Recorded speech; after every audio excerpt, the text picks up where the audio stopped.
Welcome back to We Like That podcast. Because we like that. I'm Javon. And I'm Calvin. Welcome back. Welcome back. Dark Child. Dirty South. Can y'all really feel me? What East Coast, feel me. the hell West you- Coast, feel me. hell Dirty you South. talking about? Can y'all really feel me? First of all, you East just Coast, feel me. you mixed like two West different Coast, songs feel me. with a Timbaland song. He's not Dark Child? No, Okay. Timbaland is not Dark Child. That's Definitely thought he two was. different people. Aren't they both on the Aaliyah song? No. No, I could have swore it starts out with Dark Child and then he says No. his stuff. Dirty South. I thought he says Can't y'all Dark really- Child. No, dirt. Wow. Who ears don't work? Wait, why does he say Dirty South? He's from Virginia. Does he think Virginia's the South? I don't know. I guess he was talking to Dirty South first. I don't know. Anywho, Yes. how was your week? This is an odd way to start. Oh, It's short and fast. it was lovely. So We had nice Yes. little Thanksgiving at home. I made too much cheese, macaroni and cheese. It was a good time. Calvin cooked nothing. He just played his video games. that's what a man's supposed to do. No, that's not what a man's supposed to do. Cooking is a woman's work. Ooh. Just like the Bible said. Oh gosh. So The Bible also says all men are liars, which I find amazing. That's amazing. but guess what? You still don't listen to him. Who follows that? Yeah, we follow the Bible in this house. Anywho, that's about that. Moving on to That Happened with Joe. Skinny about follow the Bible. That happened with Joe. Oh my gosh. Anywho, in That Happened with Joe, I got a quick segment. Nick Cannon has been diagnosed with NCPD, which stands for narcissistic personality disorder. He says it's been eye-opening to him. Everybody else is like, this is why you've had so many children, sir. So, in other news, the sky is blue and water is wet. Did you know that? Sure. Do you think it's brave of Nick Cannon to speak on his narcissistic personality disorder? Why? But somebody else was like, doesn't this continue to feed into your narcissistic personality disorder by claiming more attention for saying you have this diagnosis? No? Yes? No? He's like, this Beggars- might be why I have just chosen to have as many kids as I have. And it's like, okay. Beggars can't be choosers. It is what it is. It's very interesting. Also, Diddy's house arrest request got denied again. They are not letting this man out them bars at all. So that's happening. Which probably means that they know he's gonna flee. Well, okay. First of all, he attempted to. Remember, he flew to Puerto Rico. I don't think he flew. He did. That He did fly to Puerto Rico, that's kind of gray because or was it saying- Cuba? No, he flew somewhere. They pretty much saying they weren't going to arrest him that day anyway. I'm just saying They was just doing he an has the investigation. means. Some people say they were And then about to while get in arrested, prison, they caught so who him knows? tampering with witnesses. I'm just saying, just saying. It's a lot of gray area about It wasn't that. out of the realm to think that he would also try to run. I mean, he said he wanted to endure the rest of his house arrest at Star Island, which is a famous island off of Miami in Florida. However, did you hear about how like they've found children in like, I forget what they're called. They're not trailers. You know what I mean? No. They're like the little containers. They're metal containers. Okay. Like shipping containers. Yeah. They found a bunch of children in shipping containers off the coast of that island. Okay. Diddy's house is on the coast of that island that he wants to go do his house arrest at. So People are like, coincidence? I think not. it is a coincidence. Only Did they- celebrities live on that island. It's a private island. Only celebrities live there. So did they charge anybody with those kids being in them shipping containers? No. That doesn't mean no one did it. I didn't say that. Oh. Did they charge anybody on the island? No. So I had nothing to do with Diddy. I think Diddy ruined it for himself when he tried to say that all the stuff he was doing was for lawyers, and then when they looked at all the photos that the FBI had taken, it didn't show none of that to back it up. So it looked like he straight up lied to the judge. And No. then Diddy's problem is He pissed off the wrong person. I still want to know if we go by that conspiracy theory, who is the person pulling all these strings, and what did he do? Like I have so many questions He got. for this to go the way that it is He going. thought he was white. That's So exactly many what questions happened. right now. He probably tried to sue or took advantage of the wrong person. And they And said, thought he thought he was white, and he's you like, getting too big for your britches, darky. Get over exactly, there. exactly. If that's what's happening, I don't know. Also, the judge didn't buy his story that the hotel video of him and Cassie was edited. So there Now, was that too. Once again, I'm not saying he was innocent. I'm just saying, hey, you've been doing this for this many years. Everybody knows what you're doing. Nothing happened to you. All of a sudden, everything that you've done in your past is now all coming to light, and you can't do anything about it. I don't even know that it's necessarily coming to light, but it is being used against him. That's basically what I'm saying. Yeah. You've been doing this for decades. Yeah. It's been a known secret, for decades. No one did or said anything. Well, people tried to do stuff, but it just didn't No go one anywhere. did anything. No, other people had cases, like civil cases against him. What I'm saying is nothing happened. It didn't gain as much traction as recently. All I'm saying is nothing happened. Now all of a sudden, you're in jail. I'm just saying he was settling out of court for some other stuff before this. And what I'm saying to you is he was Michael Jackson dancing on cars. Okay. All of a sudden now you're in jail. It's very interesting. It is interesting. But yeah, so those two things are happening. Also Drake is trying to sue I don't know if it's his label or just a music company.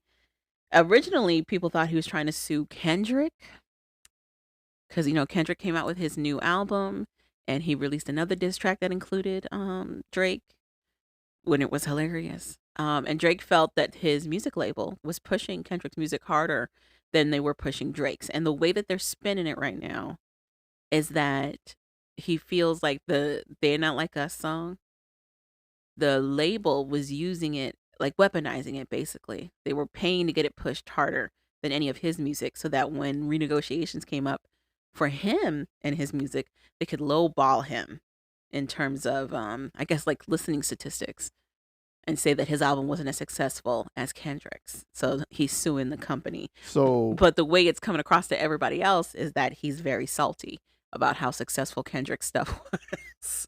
He's trying to take it out on the music company. guess what? Two things can be right. Okay. You don't think, because before then he was like the biggest selling hip hop artist. Okay. If I'm not mistaken. So he had a whole bunch of leverage. But my thing is Kendrick's been a successful artist himself. He just hadn't dropped an album in a minute. Let's be honest. He wasn't as successful as Drake. Okay. That's all I'm saying. I'm not saying he's better. I'm not saying Drake is better. I'm saying he wasn't as successful as Drake. Right. Not saying he wasn't successful. He wasn't as successful as Drake. Right. He was selling, but he wasn't selling like Drake. Right. So now, during the first negotiations, I guess Drake had leverage. Mm-hmm. And they were about to give whatever I guess Drake wanted, or because they're not going to lose on all that money. So I'm just saying he can be salty and be right at the same time. Okay. Because I don't put it past a record label to do that.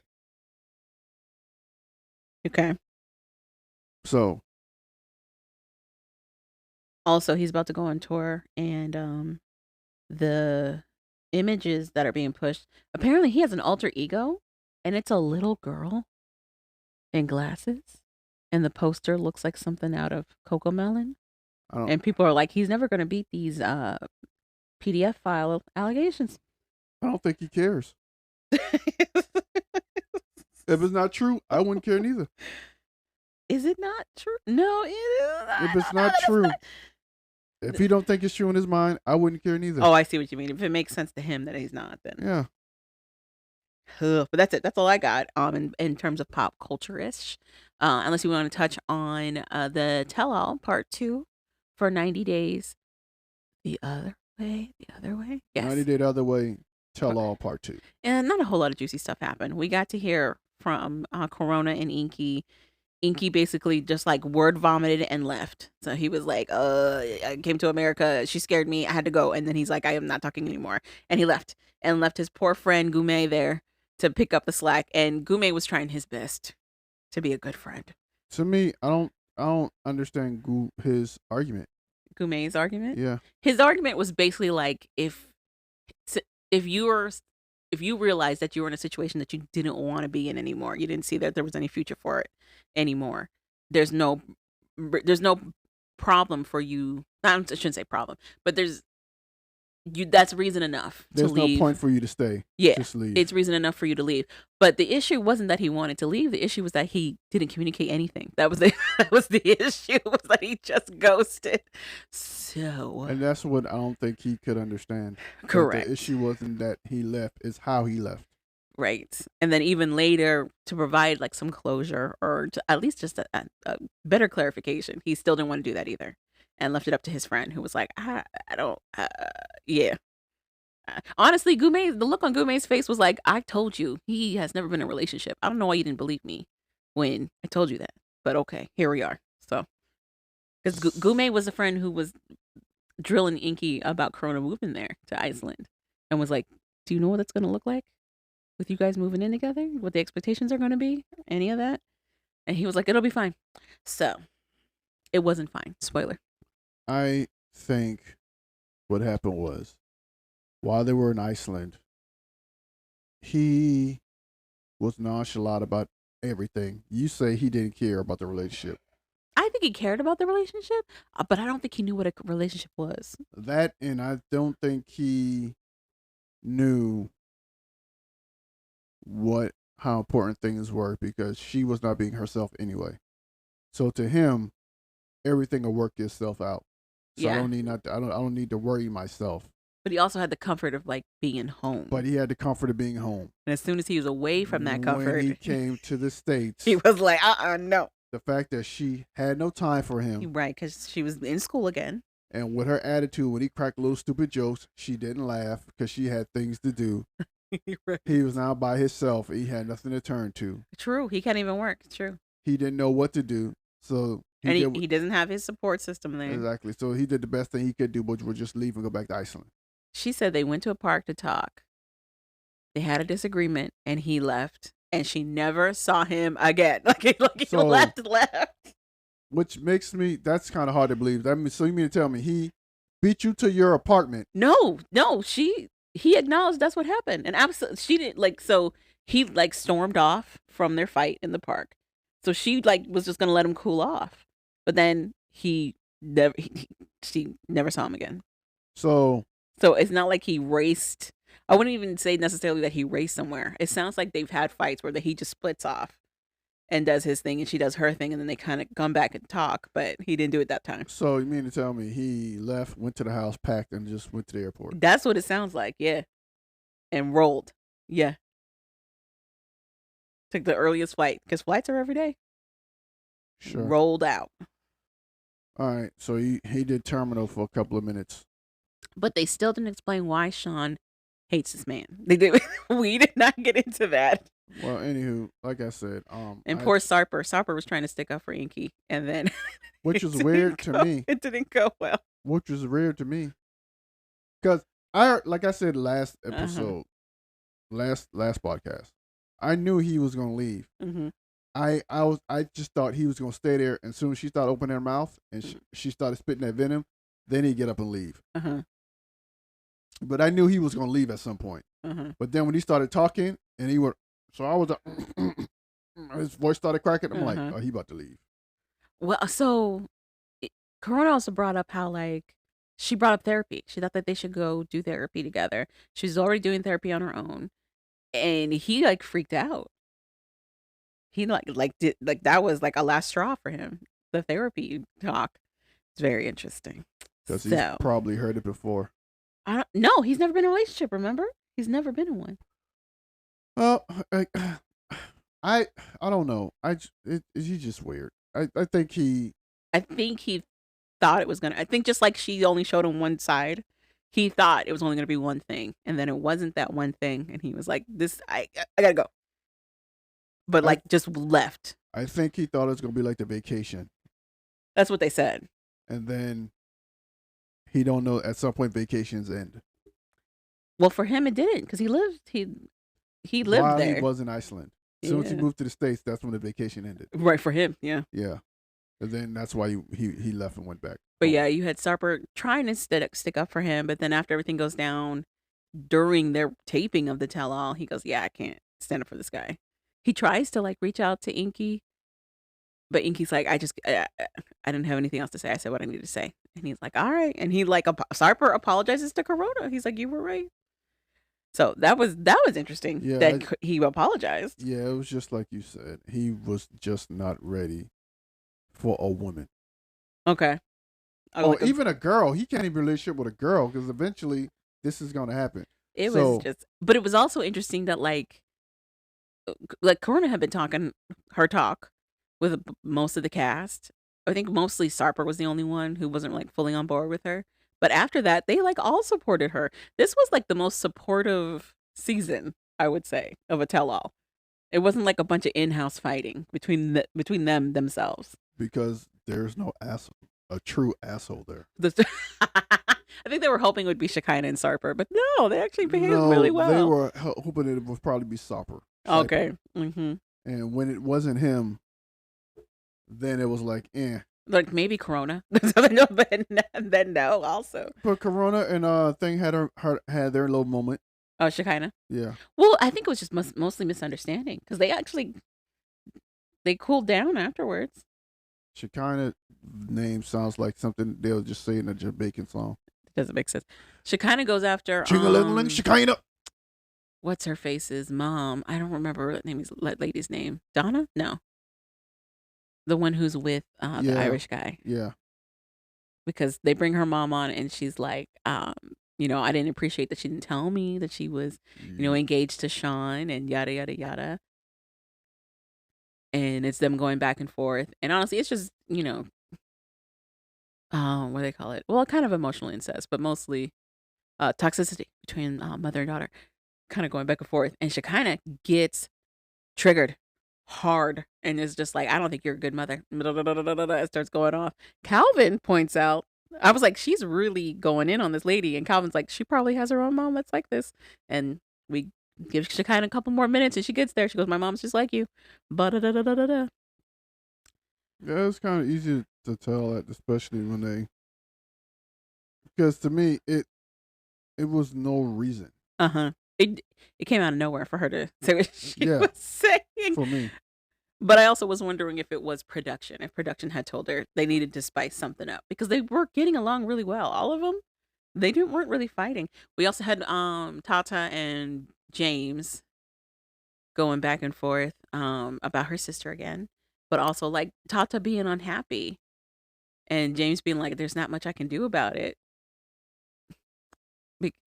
In James's mind, that he has to work. He has to be able to support them. He couldn't work back in Indonesia. So coming to the States is a have to. They have to be in the States because that's where he can work and that's where he can support them. So the lady was talking about it was Joanne. So he's like, living in Indonesia is not something that we can do. But Tata is miserable here. She's miserable in the United States. This poor girl. The real reason she's miserable is because she's with a man that she knows doesn't want nothing she wants. Yeah. They talk about the kids thing again. He really doesn't want to have them. If she was pregnant and had a child, I think she'd be happy and fine in the States. Okay. Her health would be better. Okay. The fact that she's here and she's not going to get nothing she wants, I think because of her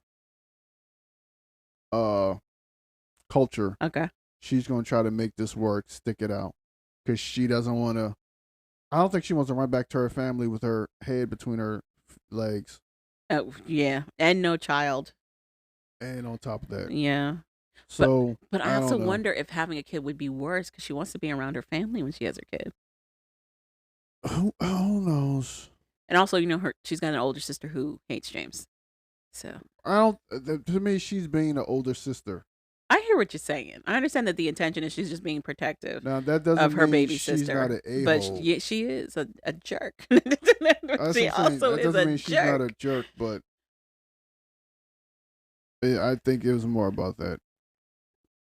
But also James is a mess. So like it's hard to pick a side. Um they went over Joanne and Well, Sean not telling back anybody. back to James for a second. Oh. James also admitted that he cheated. When?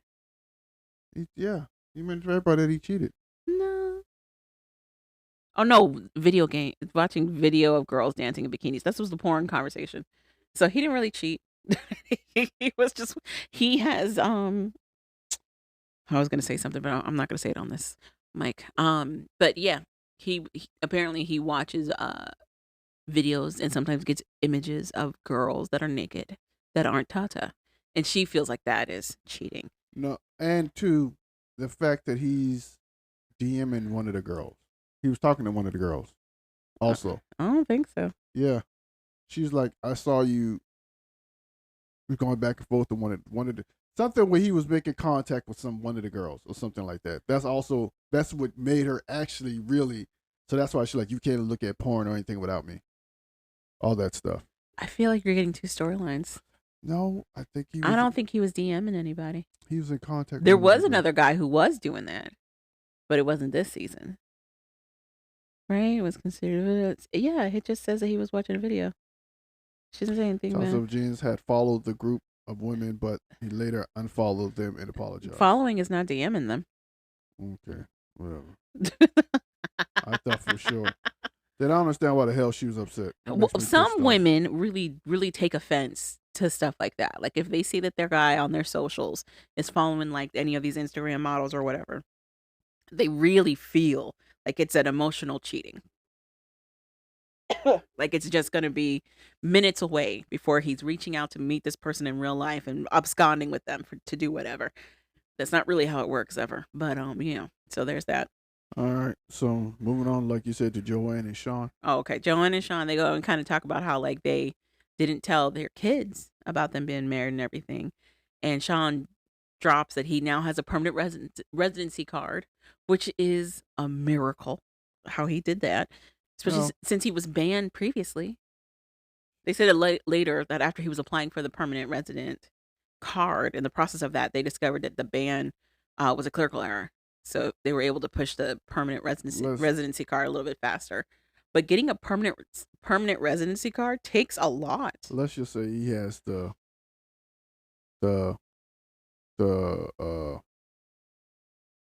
right color. The other thing is, there's actually a ban on Irish immigrants right now. There really is one. Okay. So that's why I was like, he had a permanent residency card? He has the right complexion. Let's just say that. There's other white Irish people who are who are in America right now who are struggling with their immigration process right now. And two, isn't he trying to do MMA or something like that? Yes, he is doing MMA, but what's that got to do with a permanent residency card? It's one thing to get a visa to work here. It's another thing to get a permanent residency card. If you're good enough, you just got to know the right people. Maybe. Or maybe they've been working it longer than they let on. Maybe. Who knows? But so he has one, but he didn't tell his daughter that he was going to be in New York with Joanne for the taping. He was like, if I told her, she would have like really been on me to come too, yada, yada, yada. They're like, you're just keeping more secrets from your kids. And that's kind of how they left it. Was like, he's keeping more secrets from his children. Not really, but who cares? Anyway, so then they moved on to, they kind of went back to, what's her face? Is it Josh? The guy who's married to the Chinese lady. Josh and Lily. Josh and Lily. But also, they got Joanne's mom on. We talked about that because that was the whole Shekinah Corona fight. Yeah, but that's how Shekinah and Joanne's mom got into it, because Joanne just didn't. Joanne feels her mom is too judgy. She is very judgy. But Joanne also, the recourse to that was Joanne not telling her anything. So I don't know that was the best recourse. That's what I'm saying. If I got to find out things through insane means. Yeah. so they're equally toxic. But yeah. If I got to hear things through grapevine all the time about you, I feel some type of way too. Mm-hmm. But Yeah, I think Shakani got her own mama issues. I think she probably got daughter issues too. Who knows? But moving on to the last couple, right? Josh and Lily, because yeah, Josh and Lily's pretty much the last. Yeah, there really wasn't much happening with Shekinah and Sarper themselves at all. And It was pretty just them much, kind of chiming in on everybody else. and then to them how he's pretty much talking to an ex girlfriend as a shrink, Yeah, and he like, who's gonna know me better? And everybody's like, dude, that's not how it's it a works. conflict of interest. It's conflict of interest or whatever. So, but I don't, you would think as the therapist she would have brought that up. But I whatever. don't think it is on her end. I don't think she wants him. But at the same time too, I'm not gonna turn down money. But as a therapist, if you're thinking about the actual like recourse this person has to go through, you know it's a conflict of interest if you know them personally. Like that's that as a practicing therapist. It's very interesting. But yeah, Que sera, sera. I don't know. moving on to Josh and Lily. Pretty much, Josh, Lily's daughter is like, why aren't you banging my mom? She didn't say banging though. Yeah. She was dropping F-bombs left and right. Yeah. So she's trying to figure. I don't understand why you can't bang my mom. I think Josh gets a relationship. I don't think Josh has a sex issue. I don't think he. I do think he has one. Okay. Well, then I think he gets in relationships on this, in relationships like this where he's always never the breadwinner, just to use it as an excuse not to have sex or to be in this victim thing he likes to do, where I can't do nothing because I feel since I'm not the man in a relationship, I can't provide for her. It just makes me sad and just takes my libido. It is interesting that he seems to want like I almost want to say like a maternal nurturing relationship where like the woman kind of like dotes and takes care of him, but at the same time he wants to be perceived as like a stereotypical breadwinner. It's very interesting. But he doesn't look for relationships like that. He always ends relationships where the lady is being the dominant one. I also would say I don't even think these are really relationships. I feel like they really excel for him when it's just them texting back and forth or doing a FaceTime here or there. Where like it's not real. And then once it is real, he's like, "Oh no. This is terrible." Cuz like they talk about how him and Lily might be separating. They talked about separating. Like they keep fighting. The wants and needs are not on the same page whatsoever. Even with Josh's brother there, who I think is a terrible therapist. But they were like they liked how he was like trying to be a mediator between the two of them. But his advice was like to stick it out. Like that was his advice. His advice was like for them both to stick it out and see where this goes. And it's like it's clearly not going anyway. Like this is clearly not a good space for either one of them. But it ends with the two of them awkwardly trying to hug virtually.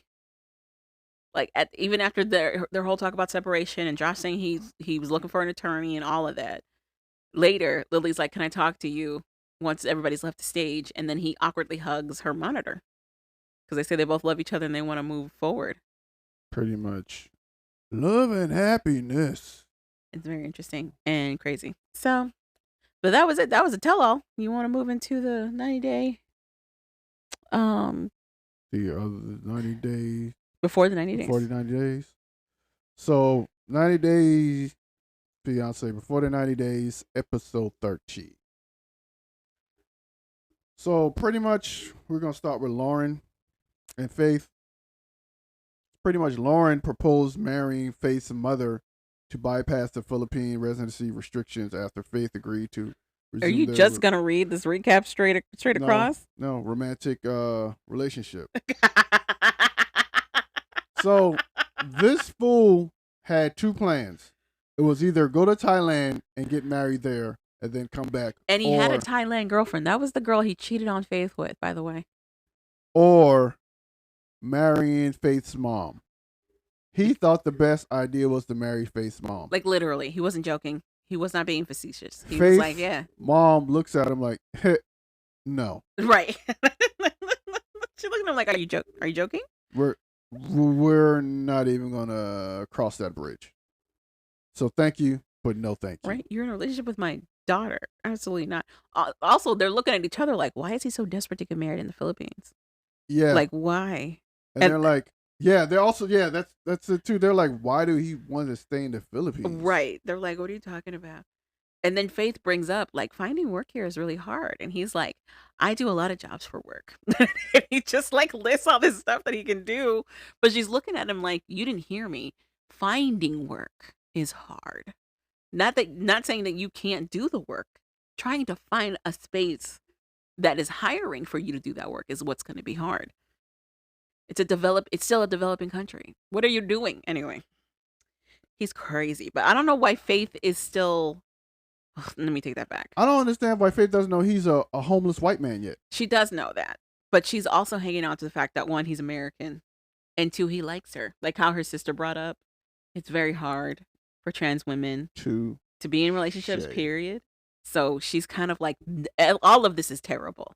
But also, what are my other options? So, right now, she's still sticking it out. So, next, there's Niles and Matilda. Pretty much, Niles is discovering some discrepancies in Matilda's traditional Ghanaian. You really are just going to read these ceremony things, requests when he talks to Mr. Ark. Calvin is fully stealing stuff from another recap. Pretty much, Mr. Ark is, I guess, he's a family friend who is going to be his like paternal stand-in for the knock and the marriage. So Niles finally goes to talk to him. While talking to him, he, I guess, tells Niles like, "Why are you doing this? Why'd you go there without me to begin with?" For the knock, for the discussions for the knock. First of all, it's customs and traditions. So why they just want to bypass the customs and traditions for you? Well, what is all this you having to give? What food? Honestly, that part threw me off because he just asked Mr. Ark for this, and then Mr. Ark was like, "You should have told me this at first. I should have been there for the negotiations." Yada yada yada. And then when Niles turns around and blames Matilda, I was like, "What? What? First of all, you didn't want to get married. Secondly, what are you talking about, sir? You could have did some research. It's called Google. Thirdly, but I'm sticking to this thing. We know they're not going to do any research, so I'm done saying that. But thirdly, he already knew Mr. Ark. He also could have reached out to Mr. Ark. I didn't understand why he was blaming Matilda for not doing it for him. I didn't understand that. So, my take on it was, this was the agreement she got from her family was because they made certain concessions on their side. So the agreement was that they would do the knock, but they would postpone the marriage. But typically, you do the knock and then you do the marriage, together. And I think the way she sold it to her parents, and she talked to Niles about this, like, hey, we're just going to have to throw a party or something for the knock or do whatever. Because now, since we're pretty much breaking tradition. Actually, that makes a lot more sense than why she was talking about the food. That makes a lot more sense. Yeah, because we're breaking tradition. Yes. We got to do something. Yeah. To replace the fact that we're not getting married. Yes. Yeah. To break tradition. Yeah. And I can understand what she's thinking. That's why she was like family, my mother's friends. That's why she was thinking big party. Yeah. Because they're not doing the big wedding. Yeah, to satisfy everybody, to make her family feel good about the situation. Because everybody else could be like, this is not tradition. Right. What's wrong with you guys? Right. This can bring shame upon the family. Right. But if we do this instead, it'll at least cover some of it. I get it. Make it look better. That makes sense. So, I don't think Mr. Ark. So that's why we got that. Fast forward to now, Matilda and her brothers are talking, and Niles are at like this little bar, and they're talking. Well, that was before the Mr. Ark visit. Yeah, this is before the Mr. Ark visit. So the brother's like, "Hey, who's gonna represent you at the knock? Right.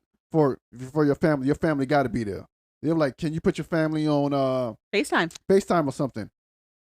And he's like, "No, my family won't sleep." And that's when we come to find out that his family thinks Matilda's taking advantage of him.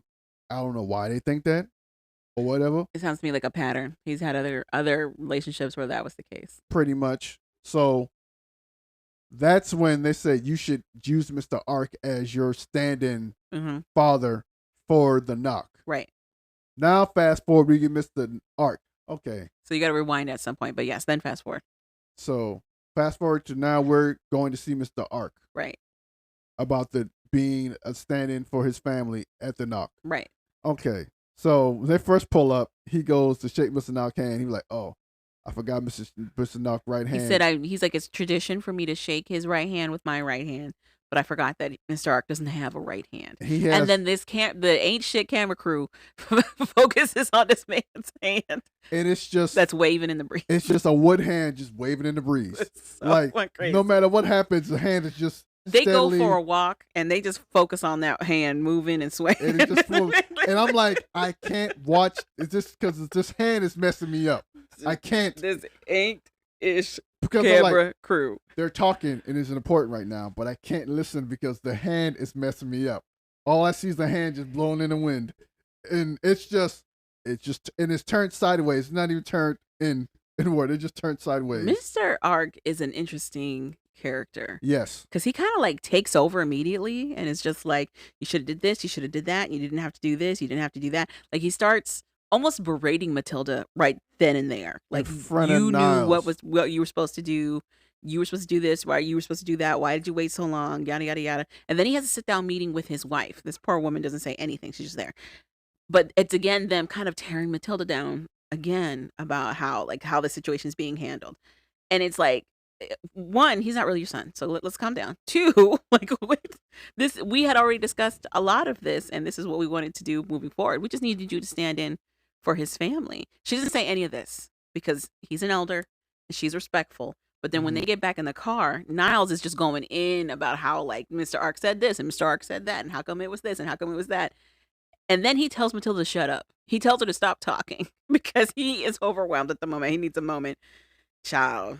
She has the patience of a saint. And Matilda goes off and just sits back and like, okay. Because she understands that he's implying that like he's making it sound like she crafted a lot of these scenarios to get money out of him. And she's like, that's not what's happening at all.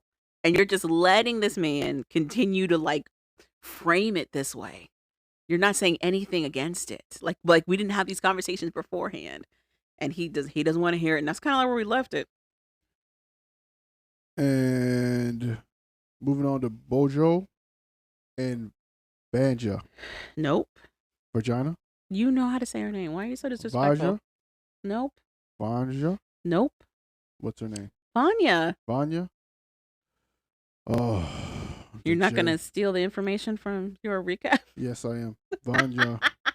So it's right after the meeting with his friends. It's right after meeting his friends where he lets her know that he's not feeling her. Not lets her know. He's lacking romantic feelings for her. Oh my God. This man played in her face. I know Calvin doesn't think he did, but he played in her face. He played in her face. He was telling her, I love you. They were in a relationship. They broke up. They got back together. It was a whole thing. It was his idea for her to come out and see him in person, for him to go, oh, I think our chemistry is lacking, but stick around. Let's see if it comes up. Let me introduce you to my friends and we'll play it by ear. And then his friends are like, why are you wasting her time? What is going on? Why are you doing this? Why are you doing that? And they team up with her against him. So then he turns around and goes, I think maybe Vanya needs to take a step back. Maybe we need to take a break. And she naturally loses it and leaves. Pretty much she overreacted. No, she reacted accordingly. Now, she should have went home, but she did not. She had to pull the receipts up because he was like, I never told you I loved you. And she's like, and she has to pull up her receipts. For Europeans, love is like. I don't know why you think this.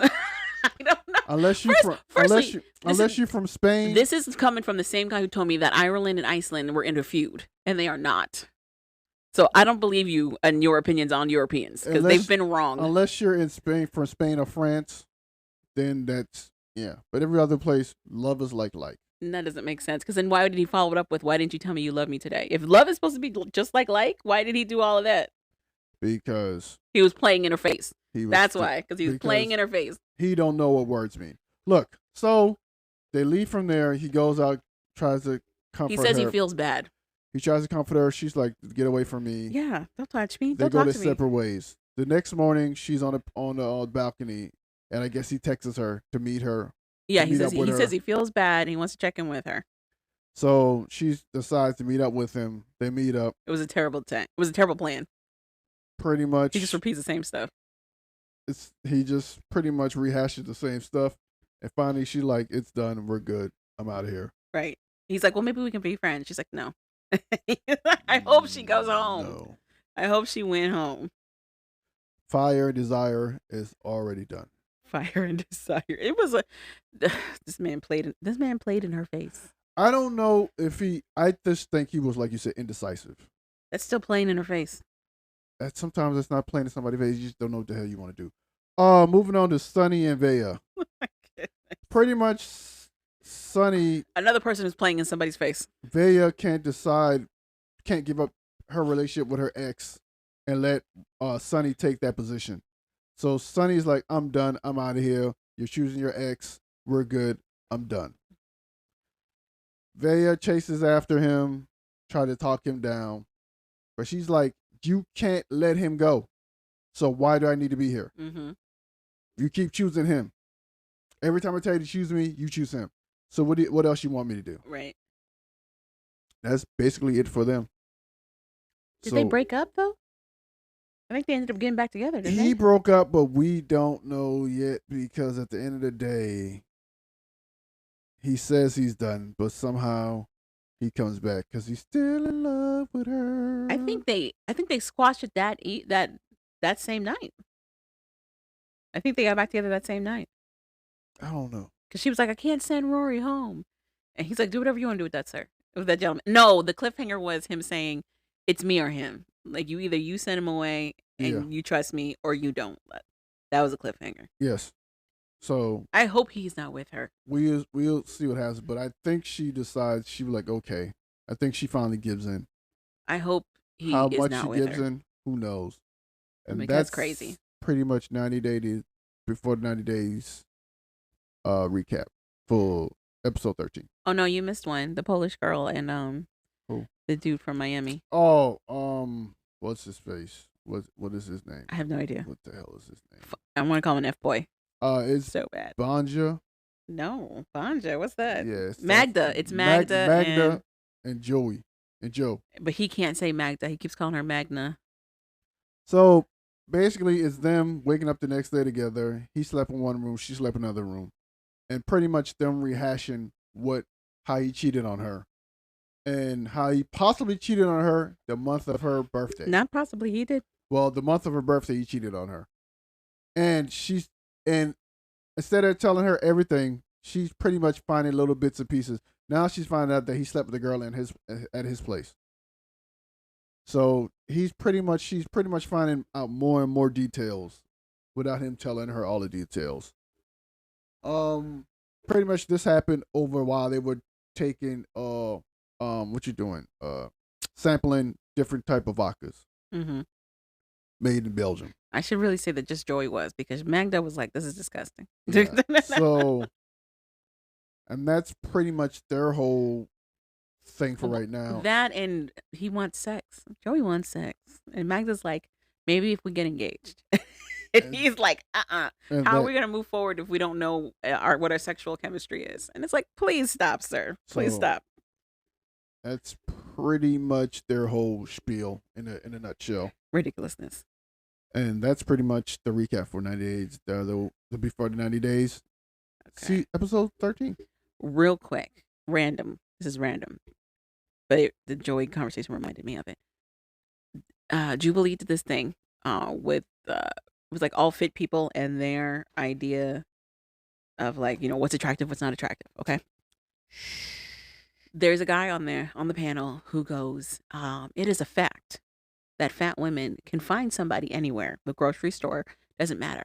They can absolutely find somebody. But fat men, not as easy. They have a harder time finding somebody who's going to be attracted to them. Then you have the other fit ladies on the same panel being like, what are you talking about? Like, that's not... that is not true. If it's anything, it's the opposite way around. Like, they're like, that is not true. And it's this guy going, no, it is exactly true. No, because it's the blah, opposite blah, way blah, blah, around. blah. And if you want to say fat white women end up with skinny black men randomly, they can find this stuff. A black dude. so this black dude is the randomly. guy who's saying it. He's the one being like, fat women can find anything, but fat guys cannot. And so they're like, what if he's fat and rich? Like that's gonna change dynamics. That's gonna make people like want him more and want him whatever. I think he's going from the perspective of being in the South. Then he goes, he's not from the South. He's from the West Coast. So then he goes. Then I don't know what the hell he's talking about.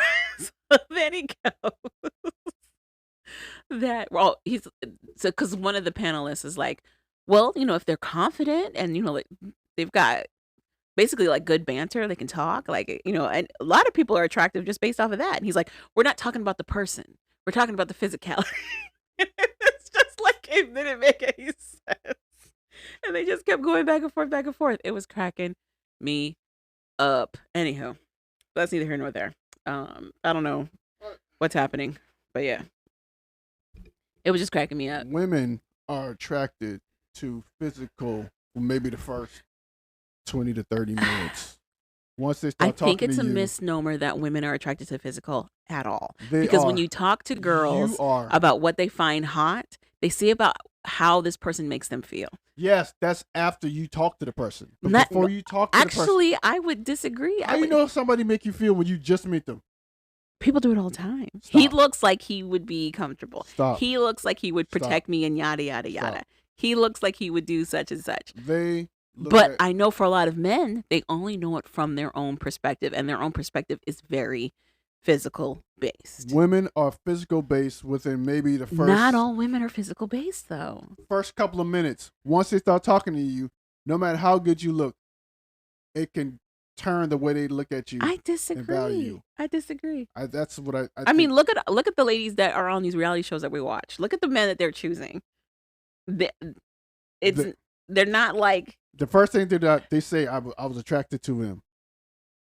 Now, after that, it is what it is. But look at who the guys are, is what I'm saying. Like, even if they said they were attracted to the physicality or whatever, there was clearly other stuff going on. Just because they're not cute to you, Javon, doesn't mean it wasn't cute to them. I'm just saying that a lot of this, like you said, is subjective, but also the male it's really interesting to me that a lot of guys think that women think exactly like them. No, if guys are thinking that, then they're stupid. That's not even. But especially when they're talking about physicality of somebody, because this whole panel were like these people who are like very focused on physical fitness for various reasons, and the one guy that kept going on and on about how like you couldn't be a fat guy, he's a former fat kid, right? And it very much gave the impression of like he felt entitled to a lot of stuff because he did change his physicality. Yes, but that stuff didn't come with it. He didn't get the changes he wanted at all. No. So what happened was he's a fat kid. In your definition and his definition, because he checks the boxes of like what's conventionally attractive, he should be getting them, but he's not. No, what I'm saying to you is women could be attracted to you, but you give off a vibe and they could be like, that vibe brings down how much they're attracted to you. I should have said it like that. I'm just saying, it's been my experience. A lot of women look at guys. I mean, some women do look at guys just in terms of physicality, but a lot of it is like, oh, he makes me feel like this, or he seems safe, or this guy seems whatever. I think they look like the physical, like, oh, he's handsome, he's cute, and then all of a sudden what makes somebody handsome and cute is not just their physicality for women. And I think, like you said, they're also checking for vibe. They're checking for like what the energy is like being around this person. But I also think it's okay. It's not the only, because you can think somebody's hot, but then you're also like, this is dangerous. He's gonna wear my skin. It's not the end all be all. I think looks aren't the only factor that women take in consideration when they first see a guy. That's what I should say. I would say it's maybe that the way 20%, the way socially it's been built, especially in terms of like what women find attractive versus what men find attractive. A lot of it has been based on, can he provide? Can he take care of me? Like a lot of it is emphasized on that. My whole thing is you don't to think that you don't whatever. It's you just can't by looking at somebody. You can't just assume he's gonna be able to take care of you. Actually, you can see what he drives, how he's dressed, You can have all of that. you can have a BMW and be living with your mama. That means absolutely. But we're nothing. talking about first impressions, and if the first impression is that you're pretty put together, it can lead up to all kinds of steps. I get what you're saying. My thing, I'm saying attraction. The way somebody looks plays a part. Women act like it doesn't play a part at all. They just see the soul of the person when they first see him. They don't even see his physical characteristics. I'm like, no, you see what he looks like. The soul of a person. Yeah, I'll give you another example. I'm into wrestling. I'm in this wrestling forum, and nonstop, there's conversations of like who's the most attractive wrestler. Someone put out there that they really found this guy named Bubba very attractive. Okay. And he's a big guy. He's Okay. not muscly like in terms of like definition. Okay. He's just a really big guy. Okay. But he's so funny. Okay. And he seems like he'd be a real safe bet in terms of like how he'd be around you. Like he'd treat you well. But see, so she found this guy to be super hot, and a lot of women agreed with her. But the men in that forum were like, this is a lie. You don't really think that. Yada yada blah blah blah. Here's the thing. But that's they think they already know him. Who's they? The women who think he's attractive think they already know him. That's what in their minds they already know him because he's a wrestler. They know information about him. They listen to him do whatever, I guess, whatever he does, his little things or whatever. Uh-huh. In their minds, they know him. I'm talking about you go to a club, some dudes in a club. That's what I'm talking about. That's kind of different. That's like a celebrity kind of sort of. They kind of know whatever. You see, as a woman who's been around other women, and like these are the conversations that we have, it's in a similar vein of like, yeah, this guy's attractive, but look at all the girls he's talking to. Let's stay away from that. Yeah. Or this guy is cute, but he keeps like he's being real shifty around the drinks. But like but that's what I'm saying. But I think we're saying the same thing. I'm saying physical matters for a female for maybe a couple of minutes, whatever. So I'm saying the weight of physicality is not that women look at other people or look at other guys in terms of attraction. It's not as heavy a value as it is for men who are looking at other women. I agree with you. Yes, I agree with you. Mm-hmm. I agree with that. Yes. Okay. I 100% agree with that. But it was the Jubilee thing was just cracking me up because this guy clearly spent a lot of time on working out in his physique. Like clearly spent a lot of time. He has a six-pack, he has all of that, but he was so unhappy. Like he was so unhappy. I think that dude was a former fat person. He was. He was a former fat kid. Because he was fat, no woman thought he was attractive. Not knowing, dude, it's just you. So then he got in shape and nothing changed really. Yeah. Yeah. Because it's not because you're fat. It's your personality just sucks. It's very interesting. It's you. But also it did make me think like if you're thinking in those terms, like these definitive terms, you're like, well, I just need A, B, and C and I should get D. And then you get A, B, and C, but you don't get the other thing. Which leads me to believe I can understand how that rocks your world. And you're like, well, what else do I gotta do? Which leads me to believe people don't do self-evaluations on themselves. Mm-hmm. I changed my whole physique and look. Women still aren't attracted to me. Then maybe it wasn't my looks. Mm-hmm. Maybe there's something wrong with my personality. At some point, you got to look inward. Maybe it's just me. It was just very interesting because this is also the same guy who was like, nobody wants to have sex with fat people. But he just said that fat women can get whomever. It was hilarious. It was hysterical. I think maybe I didn't take myself so seriously that I can do a quick self-evaluation and be like, maybe it is me. I'm kind of fucked up. It did make me wonder, like, what does he think is somebody succeeding in this area? Is it just having sex? Is it actually having a relationship? I think it's like, just what having do you sex. think it is? He just thinks just having sex. It's very interesting. But I think it also goes to how you were raised. If you can do self-evaluations of yourself, you have to have self-awareness to do self-evaluations. Like, you know what I mean? I You'd have to guess have acute self awareness of like these are my flaws versus these are my successes, and a lot of people don't know. For some people, it comes with time. It comes with experience, and for others, it never clocks in. the way I was raised is to be a loner. But So you also grew up a black person. You know what I mean? Like we have a different and we I, have a different role in all of that. Even though this guy and, grew up black as well, but like and I had no choice but to get to know myself. I don't know. Because I think part of working on yourself is also like getting feedback from other I people. think kids who are grow up by themselves can Okay. do self evaluations, but they just can't share. Okay. That's their issue. Sharing. Yeah, because They're you won't so share food for anything. they're so used to being alone. Yeah, you can't share food at all. So sharing is their biggest thing. But they can do self evaluations. But at the same time too, they don't. I won't say all of them. For me, I hmm don't really care what people say or think.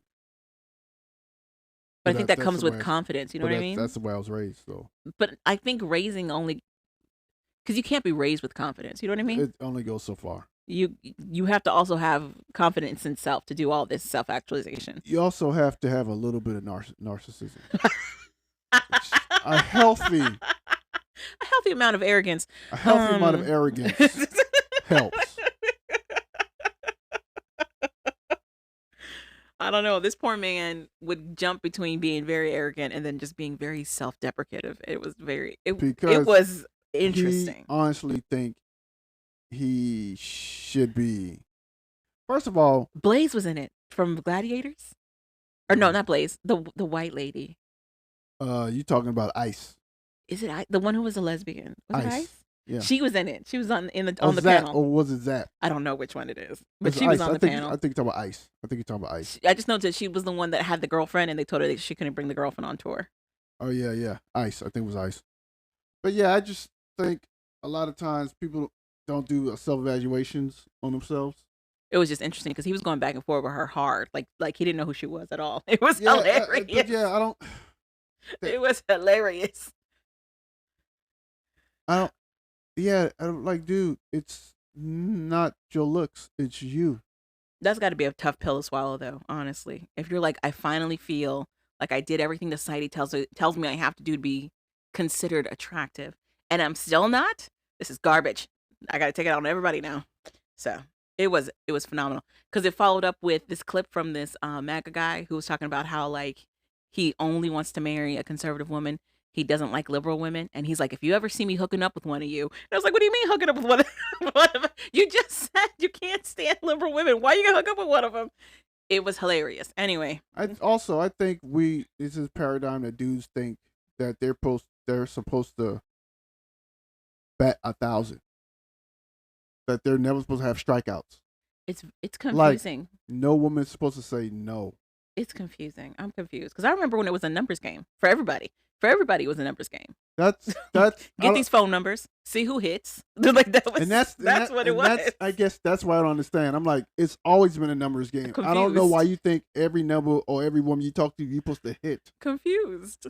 And I'm like, maybe because of the way I was raised. I'm like, every woman don't have to want you.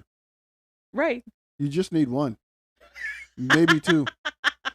Every woman don't have to like you. Well, but we also didn't It's grow up in this digital age either. You know what I mean? Like, even in this digital, half of the digital stuff is lies. no, they don't know that. They don't know that. Have you seen the whole car thing that's happening? So, you know how cars right now are like insanely expensive. Mm-hmm. The system was supposed to crash. Like the car situation financially was supposed to crash because it's so expensive, but it hasn't because people are continuing to purchase new cars even though they can't afford it. Do you know what the average car payment is right now? Take a guess. Take a wild guess on what the average car payment is. $500. Okay. $800 for a 5-year plan on a brand new car. That's what it is right now. That's insane. That's insane. Like I said, I don't. And people are continuing to buy these cars even though they can't afford them. So then it ends up getting repossessed and going to auction. But they keep doing it because they want to keep up with the their socials. Whatever. They want to make it look good. Whatever. First of all, find somebody in your Tax bracket. Yeah. Date within your wallet means.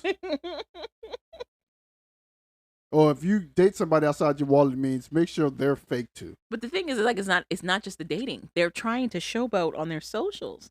So it's not just for them, it's for the world. They're trying to show for the world that they got this and they got that and they got whatever. I went out with the expectation like, okay, I just need about 3 or 4.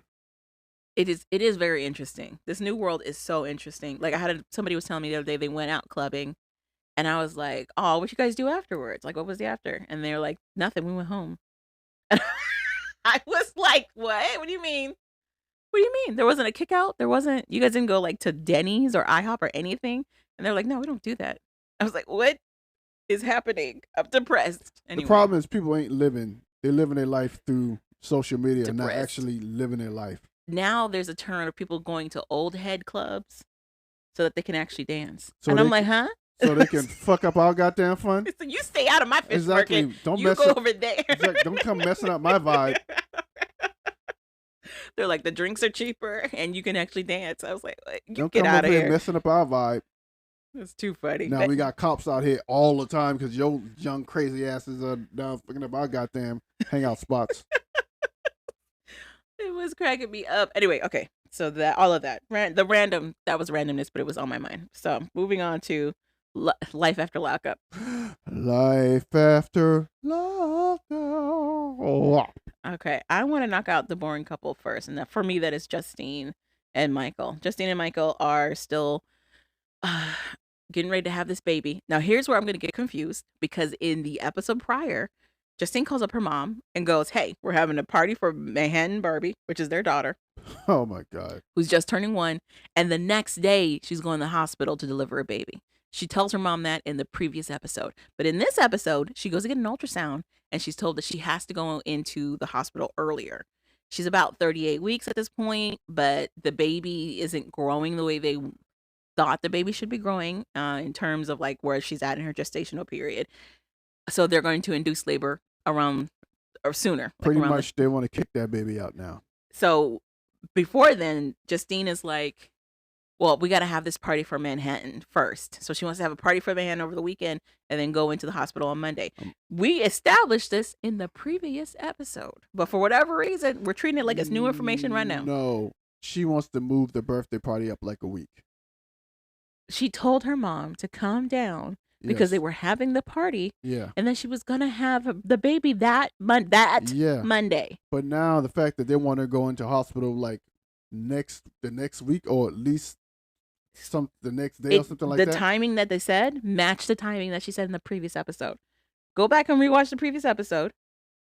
Then what was the whole point of her getting anxious because I think this was not either editing didn't realize we'd catch the timing or they didn't care. Whichever comes I first. thought they were telling her, we got to get you in the hospital now. Yeah, that is what they said. That's why she was like, the soonest we can get you in is Monday. They went on like a Friday. The next week. No, the Monday coming up. Yeah. Yeah. Yeah. The party for Manhattan, Justine was saying that they'd have to move it up a week. But in the previous episode, it was already happening that weekend. Because she was going in to have the baby the next day. Okay. So you're saying they edited funny and just didn't care. They put the wrong edit with the wrong thing. And yes. Just didn't go back. Because Justine already called her mom and was like, "Yo, I'm pregnant. We're having a party. You come to the party. Right after the party, I'm having a baby." Like that's what. But then, why call your mom? Say I got an emergency, and then be like, "My mom doesn't care." Storyline. I'm thinking this is for storyline. So because the other thing that was throwing me off, edited and then told him to do that. I think they didn't care. Honestly, I think they didn't care because they wanted to showcase Justine's breakdown, being overwhelmed with the fact that her baby might be in duress. But the other thing is Justine is painting this picture of like how her and her mom aren't close. When we got introduced to them, Justine's mom was her secondhand man. Justine's mom was in everything. Now all of a sudden her mom has never been supportive. What's going on?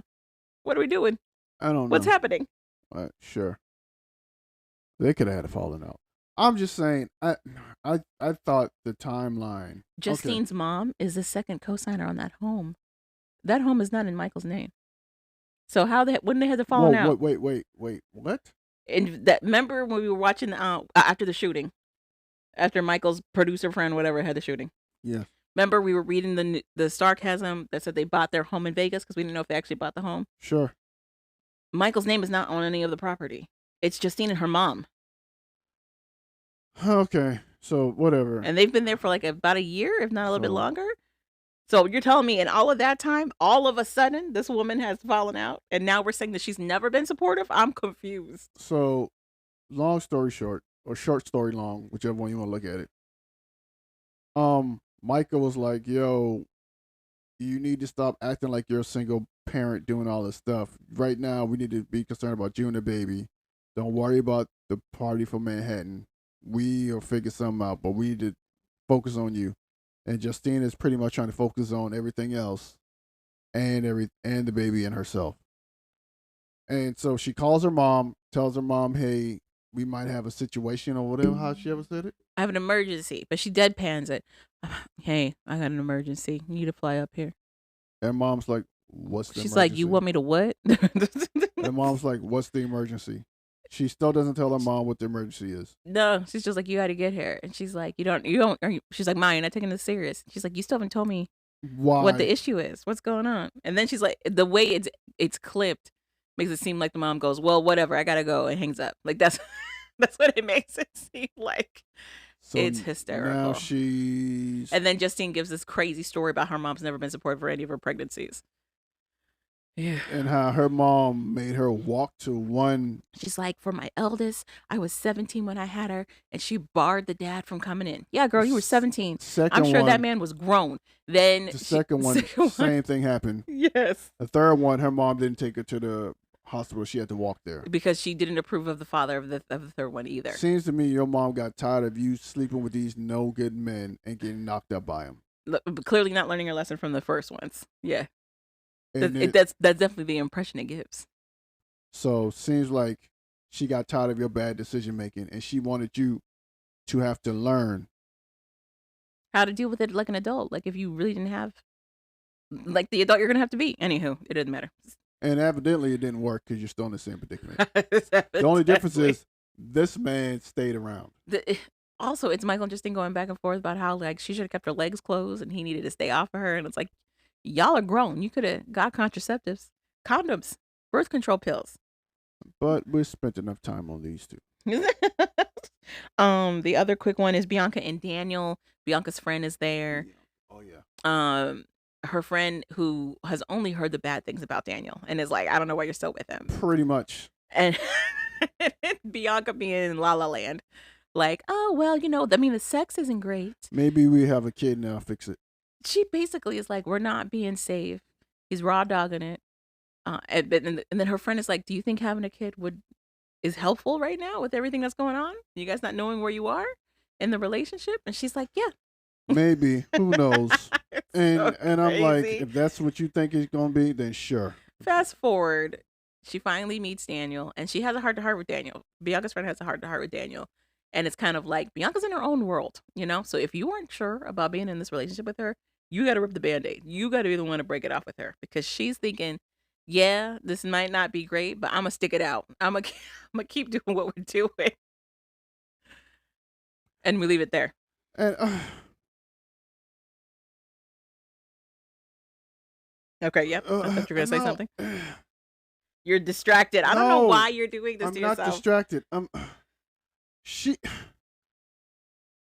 I don't think neither of them want to be the big person in this relationship. The adult? The adult. But, like, I didn't know love bombing was a thing. Love bombing is a psychological term. As more people are going to therapy, they're learning that there are toxic traits that come with certain romances. Love bombing typically happens with like narcissistic behavior, according to Psychology Today. But basically, it's when somebody who's barely known another person just like goes hard, like they are buying them gifts, they're saying I love you immediately, they're like moving with me. We're gonna get engaged. We're gonna be military relationships, but like just moving Sure. super fast at the speed of light. Love bombing, because then it also like just goes away. So that's what that is. Did she? Because But I don't know how it's love bombing if he's in prison. What is he getting you? That's what I'm saying. That's why I don't understand how is he love bombing you. I guess they meant emotionally because he did propose to Bianca. So I guess they're saying like emotionally, Psychologically, he was. Yeah, whatever. I guess psychologically, because like he was saying a lot of stuff, and then now that he's out, he's not living up to all the stuff that he had been saying, which he acknowledges, but it doesn't make it better. But in his defense, she's been doing a lot of stuff that's can possibly set him back. I agree. So, if you think logically, I can still want to do He's something. like, hey, I'm a recovering alcoholic. Please don't drink around me. I'm gonna do what I want. Great.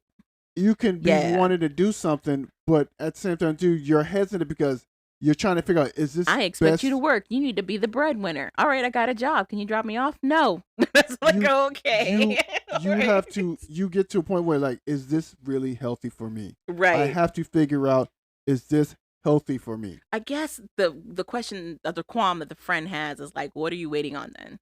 Like, it does seem like you're biding your time. No. So what are you waiting on? I'm waiting on your friend to show that she's going to mature enough for me to be able to not worry about her helping set me back. Okay, sure. But what's the time limit on that?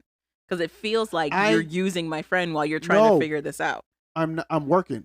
I'm not. I don't know, because every time I get ready to do something, your friend does something so traumatic and crazy that it sets me back.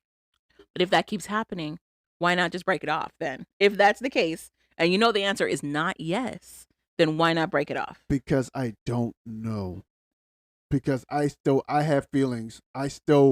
Technically, I want to be with this person. Mm-hmm. And I just don't know. I don't know. From the friend's perspective, I get what she's saying. She's I'm not like, saying I'm hearing a lot of no's from you, but you're still with my friend. And I'm already worried that you're with my friend just for her money. I'm not. Like, if you're not sure, you need to end it. You need to end it if you're not sure. I'm not mad at the friend for what she's saying or doing. Mm-hmm. She's correct. But at the same time, too, I'm not mad at him, because it's like, I am. every time he gets ready to do something, she does something. To me, it feels like the boy who cried wolf at this point. I feel like she's shown over and over and over again, like the behavior hasn't changed, that it's going to be this way. And I don't know what waiting it out is going to do for you. Okay. Like, are you waiting until you relapse to be like, oh, well, yeah, now no.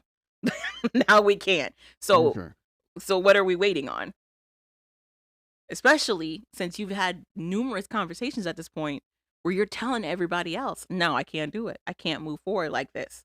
Okay. I sure. In that case, yeah. But also, I'm very much somebody who's quick to like make a decision. Being indecisive for me is not an issue. So I guess should I get off the pot? I guess that's exactly it. Like, what are you waiting on then?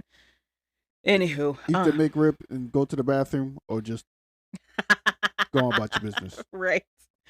The other boy couple, Melissa and Louis. This ridiculous storyline of, is Louis some kind of kingpin? So, what's her face name? What's her Melissa? name? Melissa is listening to her needs to sister stop and her listening friend. to people who are jealous of her and what she has now. They might be jealous of her for real. That's what she needs to stop listening to. Because, like, what was that? So basically, her friend and her sister has gotten her thinking that either the ring is fake, or he stole it somehow. Or he sold drugs to get it. So she goes to have the ring appraised. Not only she didn't make the decision to go have the ring appraised. Her friend is like, we need to go right now. So, and goes with her. Unbeknownst to both of them, not only is it real, they find out the guy goes like, this is at least 18. No, the guy said the ring is worth 24. That guy said it was worth 24,000. Before he appraised it, he was like, when he was looking at it, he said 20. He's at least worth 20. They go, oh my God, I can't believe, and it's real. He's like, yeah, it's real. Let me go see.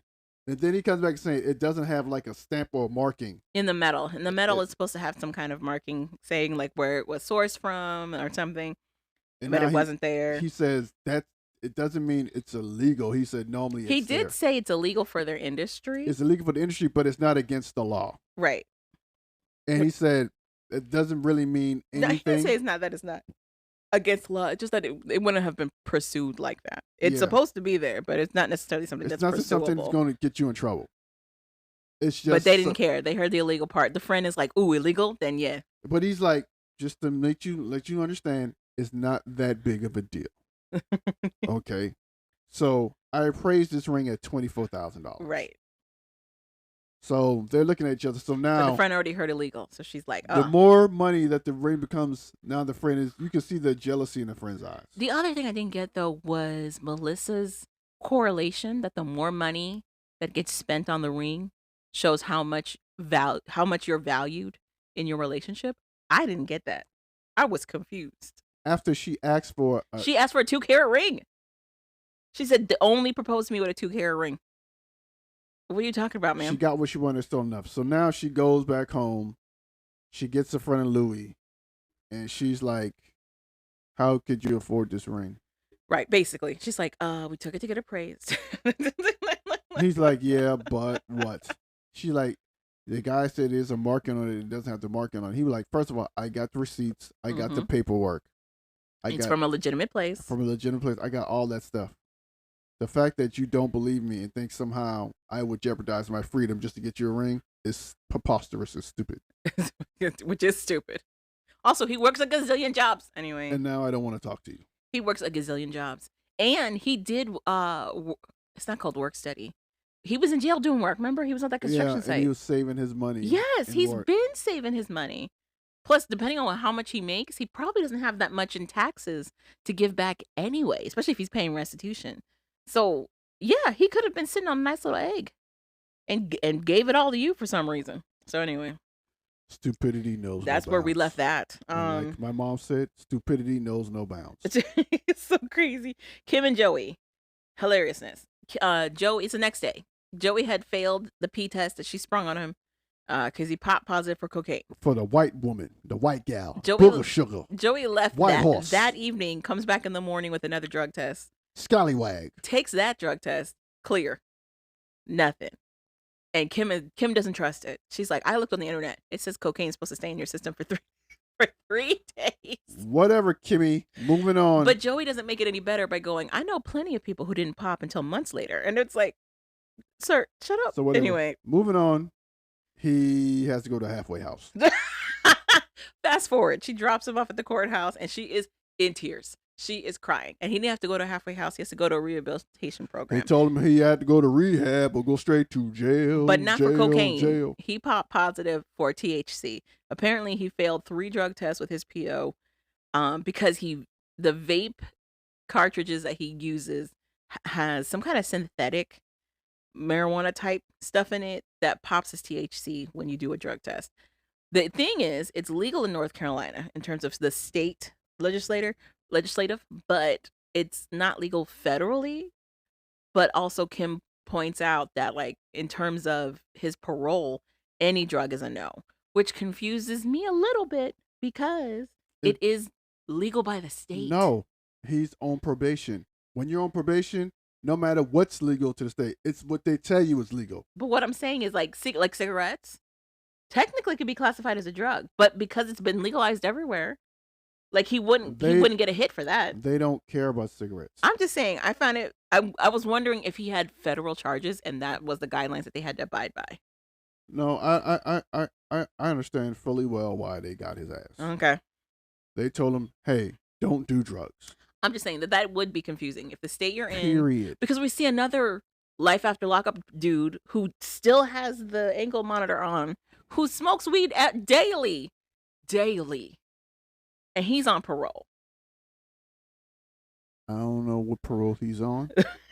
Maybe he's not on parole. Maybe he was for whatever. It makes me wonder, like, what guidelines are being followed in what particular cases, because it's a little confusing. First of all, number one. Number two, is up to the state that you're in. So the state that he's in might not care, Mm, or maybe he's not failing his drug test, or maybe he is. We just don't know. I don't know. Who knows? But if you failed 3, that means every month since he's been out, he's failed the drug test, which leads me to believe she had to know something. Listen, Kim loves to live in denial. She does. She lives there. She loves it, and she's happy there. So fast forward, they got the new house. Kim got the new house. Well, Kim got the new house. They out at some point they got a dog. Yeah, he just shows up. A big ass man pigeon dog. He just shows up like full grown. We're like, where did you come from?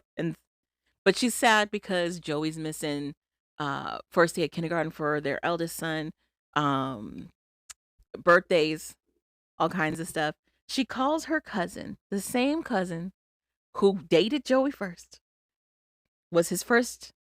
Joey was her first everything. Kiss, sex, the whole 9 yards. Calls that cousin up to complain about how Joey's not there again. She's tired of being the breadwinner. And the cousin goes, "What happened?" She said he popped and he has to go into the program. So she's like, they're talking whatever with you. She also tells her she got the test back for the paternity test back, and she's like, "Have you opened it?" No. She's like, "Go get it." So now the cousin cliffhanger is about to open it and tell her what the. I feel like it's gonna be her husband's. I think it's gonna be pretty much about the Maury Povich's situation. I doubt it. I think Kim's husband is the father of those kids. That's what I think. I do like Maury Povich. When it comes to 5-year-old, whatever that little badass bastard name is, Kaysen.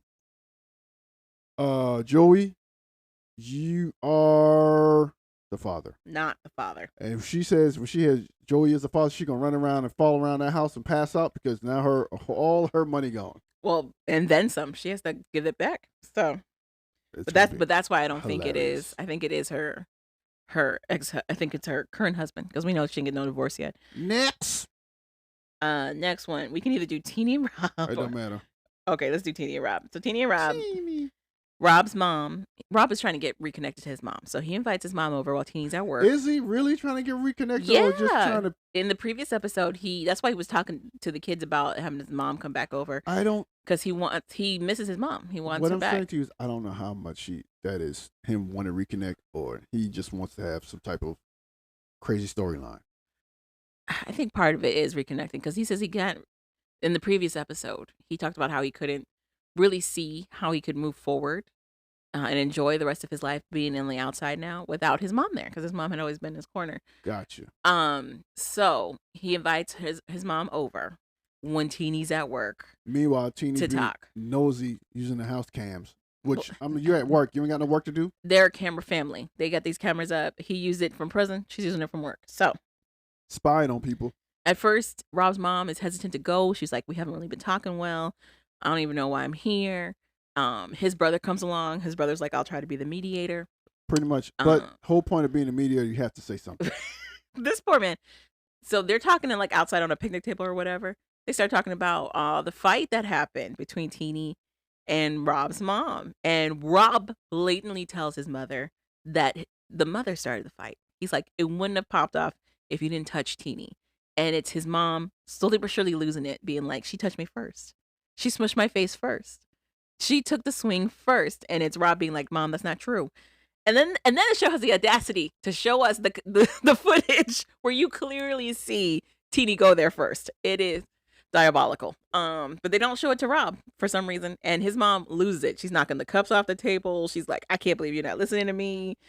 And she storms off.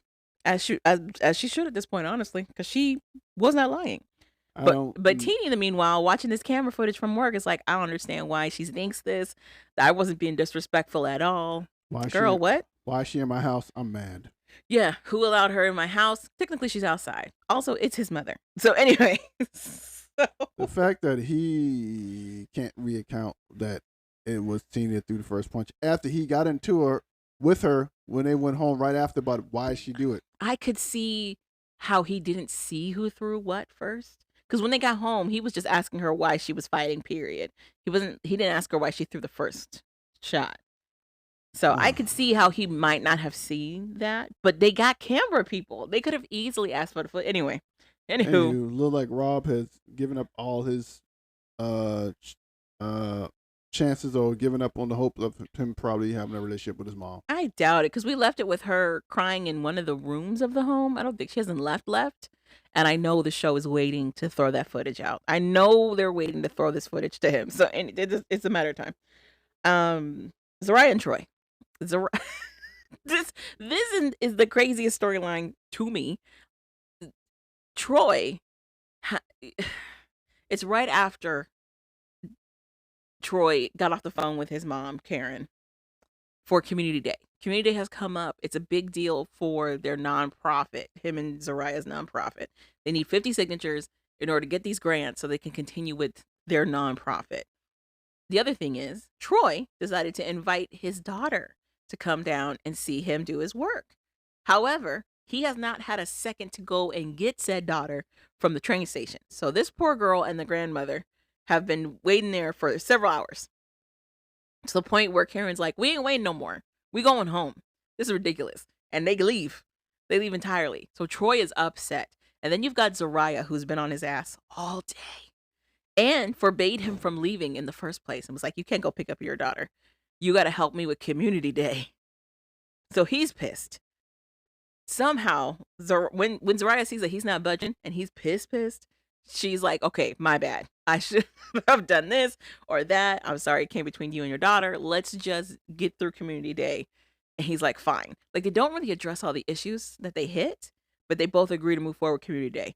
Community Day goes off without a hitch. They get their signatures. They get the kids signed up. Great. It's the next day after Community Day, and Zariah's taking the lead with Troy on meeting up with his baby mama. Yana has come down from Buffalo to talk to him about what happened to baby Troy, his daughter, and that whole mess. First of all, I already know. I'm like, this is not going to go well. I'm like, dude, you're going to end up having to get visitation rights. For real. Because you're going to allow. First of all, to me, I don't think Zariah wants him to have a relationship with his daughter. I agree. Anyway. I agree.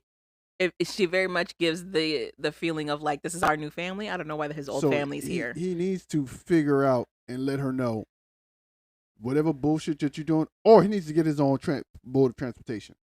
Mm-hmm. That's what he needs to do. Yeah. He needs to get his own mode of transportation. Yeah. Because he's relying on her right now. Yeah, for a lot of it. Yeah. Another thing Zariah does, that no matter what he does, if he's doing something that she doesn't know about it or she can't see, she automatically assumes he's texting another woman.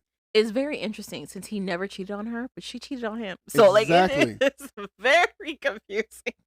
She's trying to make him feel bad. She's like, I saw you texting all those women. He's like, I was not texting women. What? So that's another thing. That's another reason I don't think she wanted him to have a relationship with his daughter. Because for some reason, in her head, somehow any woman is a bad woman. Him and the baby mama are going to get back together and start sleeping together. Yana does not want Troy like that. Anyway, Anywho, at all. So Troy's like, let's go meet up with this baby mama, which I'm confused about because a few episodes back we saw Troy talk about how he is trying to have at least a passable relationship with the baby mama away from Zariah, because Zariah burned bridges earlier in their relationship with that baby mama. So he's like, I just want to talk to her by myself, whatever. Zariah wasn't going to let that happen, so she has invited herself to go along with him. I think he invited her. No, he didn't invite her. Zariah invited herself. I swear he invited her. No, because she said, we need to go. I think that's the first time. I think this time. No, this time he said we. That's why they were dressed alike. Yeah. She said we got to take care of this. She said she had to go so that she can make sure he didn't blow it, which I don't know how that works. Because she doesn't have a good relationship with the baby mama. Anyway. And when he starts to blow it, she doesn't do anything anyway. She doesn't do anything to check him. So they go to meet Yana at a park. Yana gets out there and she's mad, understandably, because her poor daughter was made a fool of. And Troy's like, where's my daughter? And she's like, you don't need to worry about where your daughter is. You owe her an apology. We need to get a better understanding of like how we're moving forward. And Zariah need to be gone. I don't even know why she's here. This is a conversation between me and you. I don't know why she's here. This person has no bearing on our daughter. Troy doesn't want to hear none of that. He's just like, where's my daughter? Where's my daughter? Not only that, I don't know what she's doing or what she's what she is or what's her stance is. So we need to have a conversation privately. Then y'all two can do whatever y'all need to do. Right. But we need to have a conversation. She does throw in there that, Zariah cheated on her other husband to get with Troy and then cheated on Troy. She does throw that in there. But it wasn't wrong. So then she's like, we need to get on terms together as the parents before we do anything else. And I'm not doing that with Zariah here. We need to talk. Troy ignores her entirely and basically tells her to get over it. Like, Zariah's not going to go anywhere. Get over it. Yada, yada, yada. And she's like, no. That's not how this is going to go. And he goes, where's my daughter? Is she in the car? And she's like, you don't need to know what's going on in my car. And he's like, I want to go check the car. And he does. He rolls out to go look at her car.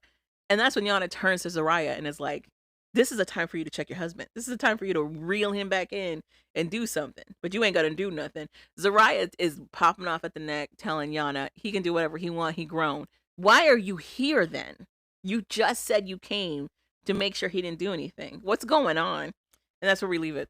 We leave it right there. She doesn't care because now he's showing her attitude. It's so crazy. To me, the baby mama has all the power. She can do whatever she want to do. I agree with the baby mama. That baby mama has been raising that child. That baby is like 6, 7. It's not by herself. It's not that. I don't know what Troy thinks he is entitled to. No, it's not that. It's the fact that you left our daughter at the train station for hours and didn't go get her. And then you didn't even go get her. Right. And she hasn't seen you that much. You know that. So anytime she gets the opportunity to see you, you know how hype she is. And then you let her down again? No. This is insane. But for me, what's tripping me out is Troy's entitlement to this. Like how he deserves this and he deserves that. No, you just got out of prison. You don't deserve nothing. I don't think he deserves it. No, he does. I think he thinks. That's why, remember when he first got out, he was like, all right, so let's talk about how this is going to work. You can have her like every other weekend and I'll have her such and such days. And she was like, no, this is not going to do that at all. You don't remember that? But then he was like, you're right. You're correct. So let's work on something. Let's work something out. Mm-hmm. She's like, okay. I think him being around Zariah a little bit longer has put in his head that he deserves certain things. No, I think Zariah's attitude is rubbed off off him. I'm just saying he was feeling real entitled to go search this woman's car for his child. What was he going to do once he found her? I don't know, but yeah. So that's pretty much what I see like that. I think he's allowing Zariah to get into between him and his baby, and he doesn't even know it. It's crazy. Right now, it's madness, is what it is. But that's it. That's what we lifted off for that. So we'll find out in the next episode. Or the next episode of Dragon Ball Z.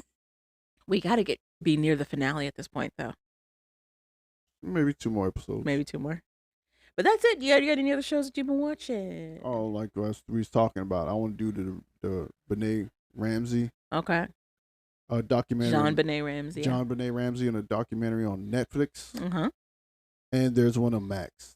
An old one on Max. Old one on Max. But there's a new one on Netflix. I want to see did the Netflix one find something new or new angle or what's the difference? Okay. So I want to look at that because also that was a big thing during our childhood.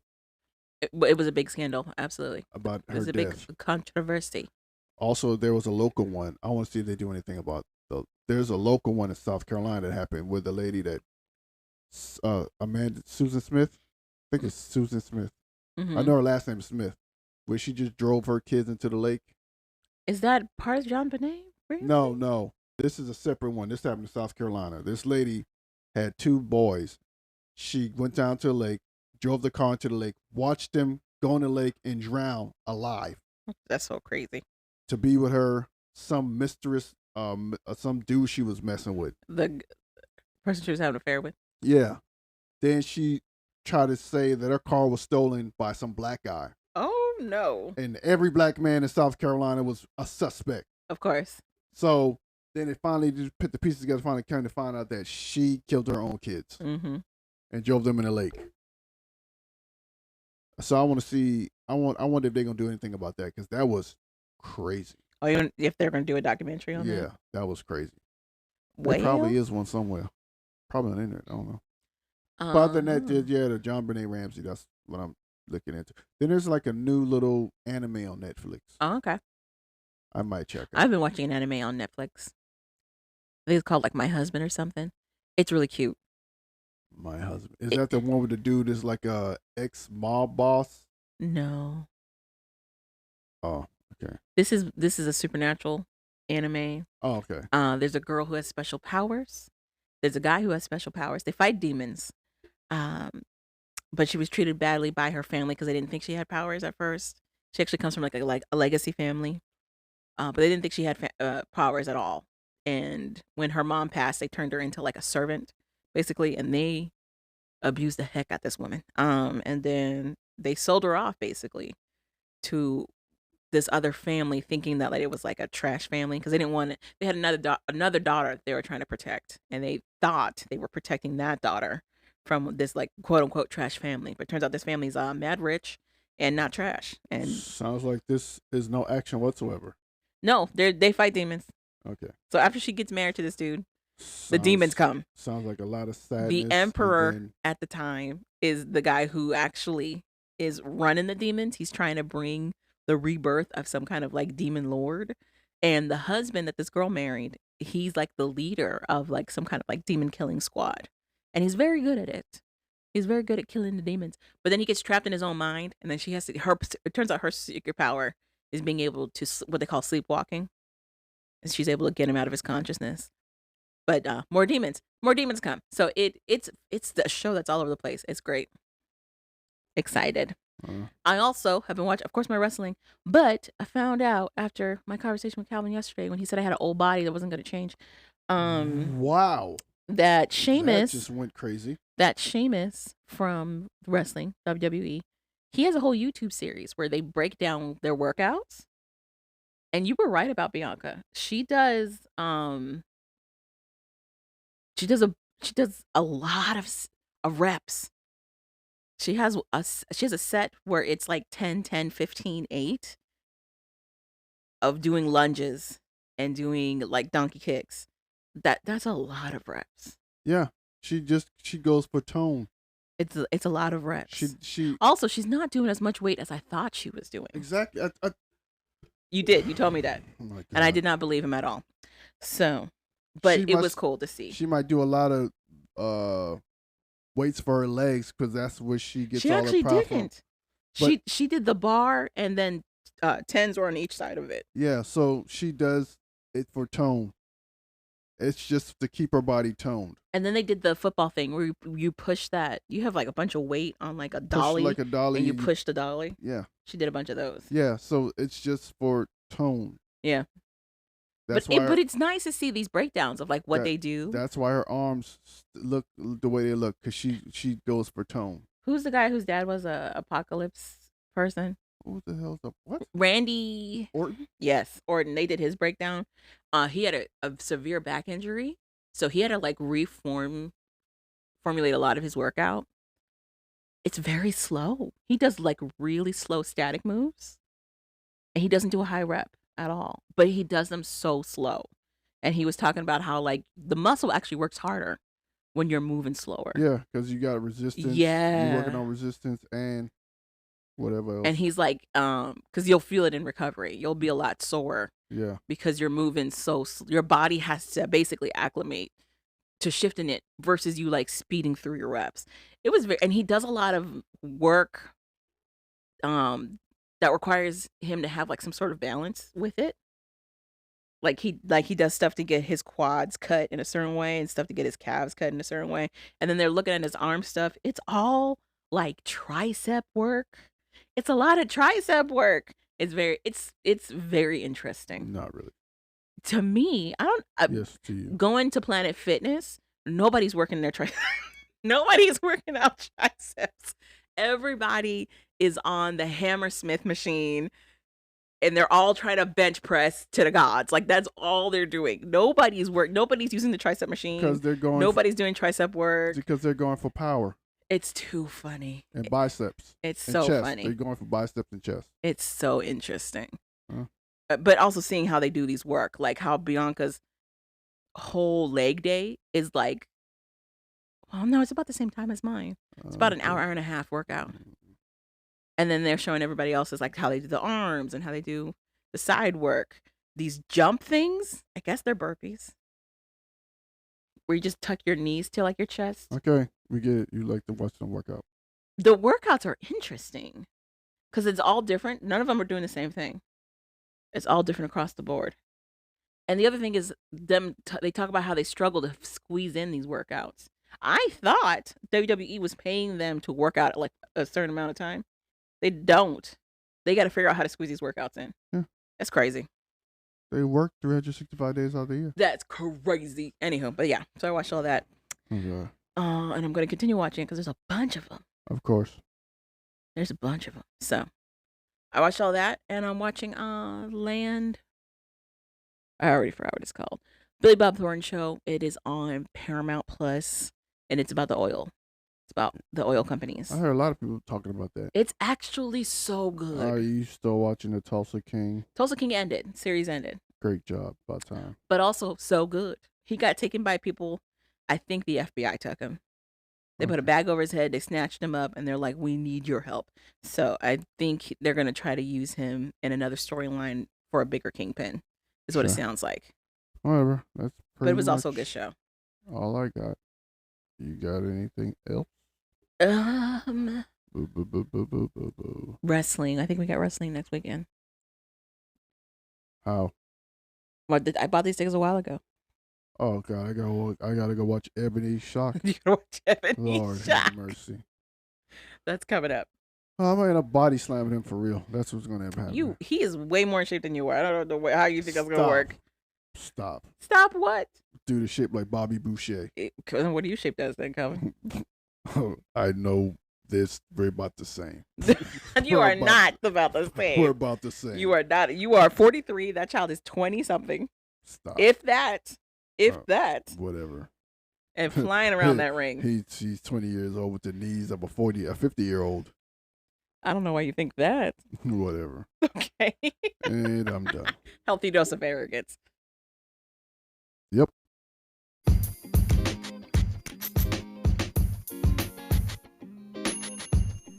Thank you for listening to We Like That podcast. So we like that. Go ahead and click that subscribe button. You know you want to. And rate us 5 stars. I'm Javon. I'm Calvin. Later, people. And we're out.